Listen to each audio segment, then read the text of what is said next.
tahun ke-1, Y2 ada di tahun ketiga, Y3 ada di tahun kelima. Jadi jaraknya masing-masing 2 tahun. Setelah itu tinggal dimasukkan ke rumusnya. Untuk mencari B2 dimasukkan Y3 min Y2 bla bla bla bla bla, ketemu sama dengan 2. A-nya dimasukkan sama dengan 3. K-nya dimasukkan sama dengan min 2. Maka persamaannya sama dengan K min 2 ditambah A 3 dikali B 2 pangkat X. Jika ditanya tahun ke-7, karena di sini tadi kan sampai tahun ke-6. Di sini kan sampai tahun ke-6. Jika ditanya tahun ke-7, berarti X-nya diganti dengan 7.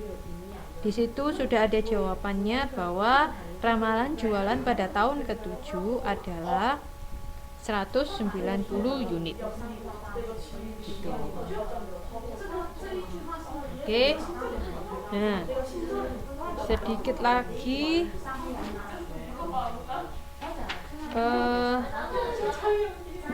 di sini ada yang disebut dengan standar kesalahan peramalan atau SKP. Berfungsi untuk menentukan metode yang paling sesuai.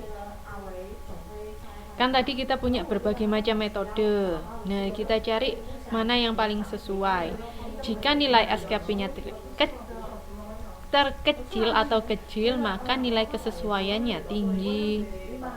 Ini adalah rumus atau ini adalah formula dari SKP itu sendiri. X untuk jualan, Y untuk ramalan jualan, N jumlah data yang dianalisis, min 2 derajat kebebasan hilang karena 2 parameter populasi sedang diramalkan dengan nilai sampel data A dan B.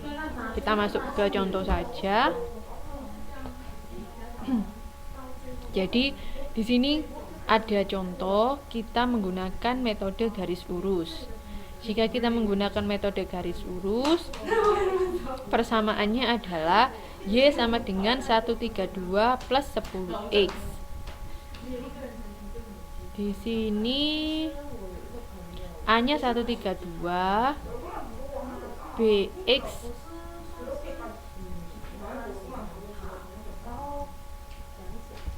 kita menggunakan misalnya X 0. Jadi kita masukkan semuanya. Jika X 0 sampai X sama dengan 4, maka Y sama dengan 132, 142, 152, 162. Jadi tinggal dimasukkan saja. Seperti ini kan. Nah, setelah itu kita cari SKP tren garis lurusnya, yaitu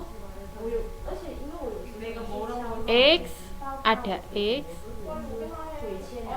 diketahui X-nya, kemudian ramalan jualan ini yang kita hitung sebelumnya, kemudian kita cari selisihnya berapa, kemudian dikuadratkan baru dijumlahkan. Oke, saya ulang lagi biar tidak bingung. Ini kan X tahun.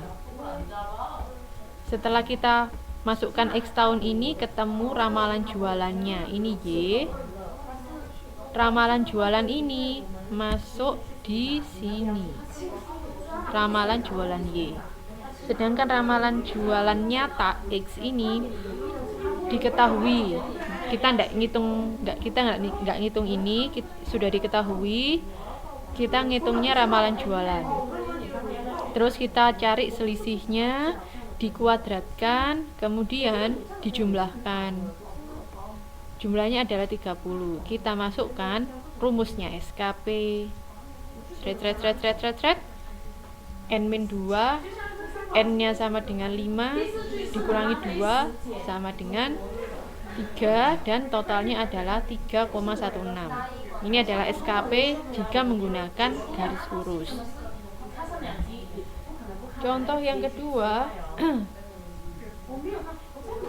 menggunakan metode parabola. Nah, kalau parabola kan seperti yang kita pelajari tadi, ada C X kuadrat. Maka terus sudah diketahui persamaannya seperti ini. Kalau parabola, diingat-ingat, jumlah X harus sama dengan 0, maka urutan tahunnya atau urutan angkanya menjadi seperti ini. 0 plus 1 plus 2 min 1 min 2. Kemudian A di sini. Terus ada BX 10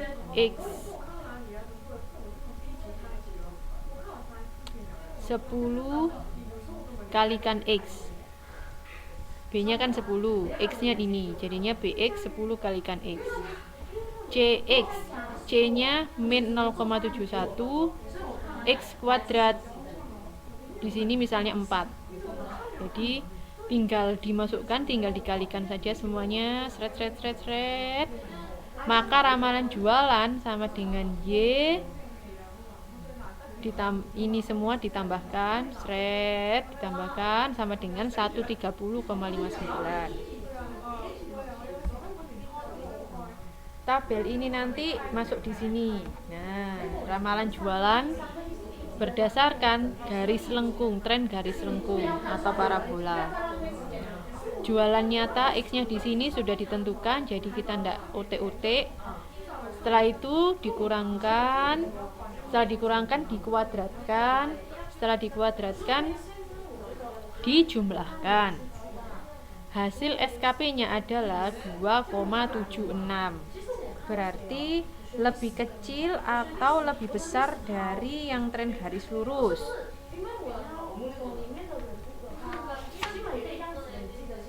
Halo. Berarti lebih kecil kan ya? Ini berarti menggunakan tren garis lengkung lebih sesuai untuk menghitung ramalan jualannya daripada menggunakan tren garis lurus, karena mempunyai nilai SKP yang lebih kecil. Gitu ceritanya teman-teman. Oke.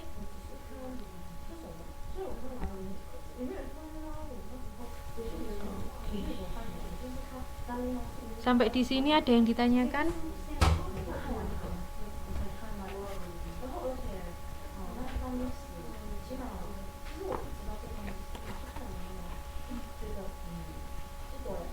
Ada yang ditanyakan teman-teman? Sampai SKP?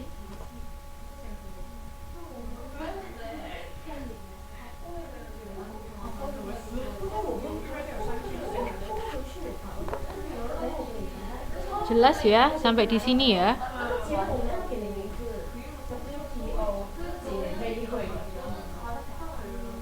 Atau masih dicerna?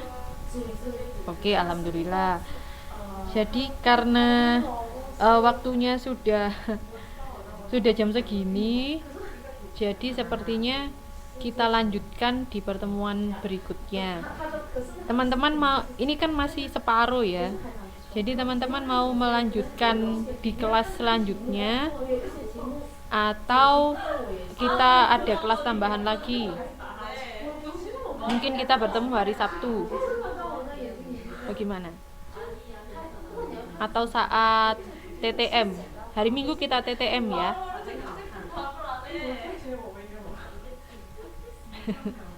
Iya.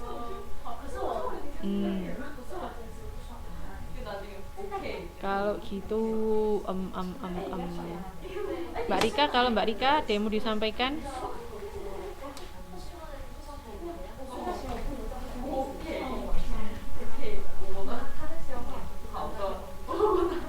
Oke, kalau gitu kita usahakan kita lanjutkan hari Sabtu aja, biar nanti hari Minggu kita sudah ke modul yang baru, kita sudah ke materi yang baru.